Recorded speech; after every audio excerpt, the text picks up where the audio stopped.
بسم اللہ الرحمن الرحیم۔ السلام علیکم ورحمۃ اللہ وبرکاتہ۔ اللہ رب العزت کے در سے کبھی امید ہے کہ تمام احباب اللہ رب العزت کے فضل و کرم سے بخیر و عافیت ہوں گے۔ آج کی ویڈیو میں آپ حضرات کے پاس حاضر ہوا ہوں ایک نئے عمل کے ساتھ۔ امید کرتا ہوں کہ آپ حضرات کو میری یہ ویڈیو ضرور پسند آئے گی۔ ویڈیو کو شروع کرنے سے پہلے چینل کو سبسکرائب ضرور فرما لیجئے تاکہ ہر نئی آنے والی ویڈیو آپ تک پہنچ سکے۔ آج کی ویڈیو میں عمل کا مقصد لفظ اللہ یا اسم اللہ کے معنی اور اس کی خصوصیات ذکر کرنے کے حوالے سے ہے۔ ترمذی شریف کی روایت میں جو اسماء اور صفات خداوندی مذکور ہیں اور اللہ تعالیٰ کے جن ناموں کے بارے میں آپ صلی اللہ علیہ وسلم کا ارشاد ہے کہ جس نے ان مبارک ناموں کو یاد کیا وہ جنت میں پہنچ گیا۔ لیکن ان اسماء کے فوائد و برکات سے وہی حضرات پوری طرح فائدہ اٹھاتے ہیں جو ان اسماء کے معنی جانتے ہیں اور اللہ تعالیٰ کو ان اوصاف کے ساتھ متصف جانتے ہیں اور مانتے ہیں اور ذات و صفات میں اللہ تعالیٰ کے ساتھ کسی کو شریک نہیں ٹھہراتے۔ اسی لیے تمام اسماء جو آئندہ ویڈیو میں ذکر کیے جائیں گے انشاءاللہ تعالیٰ اس کے ساتھ ان کے معنی بھی ذکر کروں گا تاکہ آپ ان اسماء کے معنی جان کر اللہ تعالیٰ کو ان اوصاف کے ساتھ متصف مانیں اور اپنا ایمان جو ہے وہ مضبوط فرمائیں۔ آج کی ویڈیو میں آپ حضرات کے ساتھ اللہ رب العزت کے ذاتی نام لفظ اللہ یا اسم اللہ کی چند خصوصیات اور معنی ذکر کروں گا تاکہ آپ حضرات اللہ رب العزت کے اس بابرکت نام کے ذریعہ مصائب اور مختلف قسم کے مسائل اور پریشانیوں سے چھٹکارا حاصل کر سکیں اور زیادہ سے زیادہ روحانیت حاصل کر سکیں اور اپنے دلوں کے اس پاک نام کے ذریعے منور فرمائیں اور دلی سکون حاصل کر سکیں۔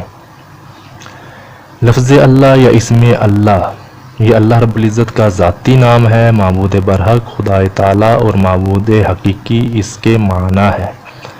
ویسے تو لفظ اللہ یا اسم اللہ کی بہت سی خصوصیات ہیں اور لامحدود ہیں جن کو شمار کرنا ناممکن ہے، لیکن آپ حضرات سے چند خصوصیات ذکر کر دیتا ہوں۔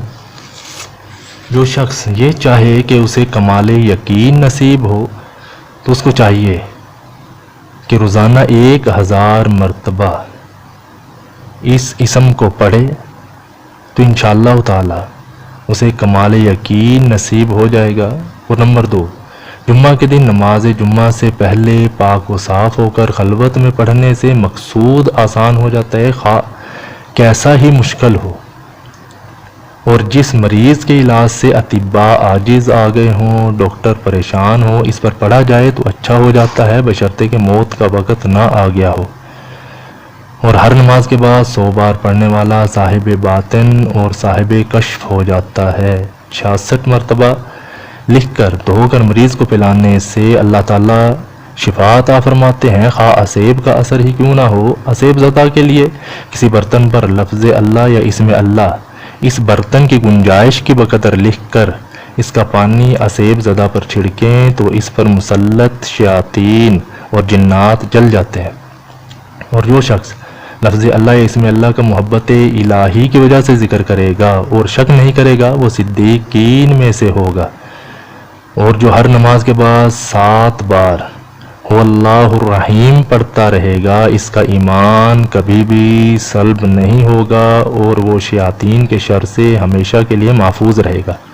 اور جو شخص 1000 بار یا اللہ یا ہو پڑھے گا اس کے دل میں ایمان اور معرفت کو مضبوط کر دیا جائے گا۔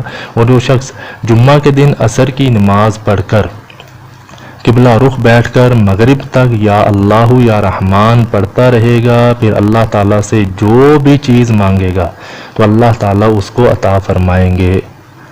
اپنی دعا میں یاد رکھیے گا۔ جزاک اللہ خیرہ۔ السلام علیکم ورحمۃ اللہ وبرکاتہ۔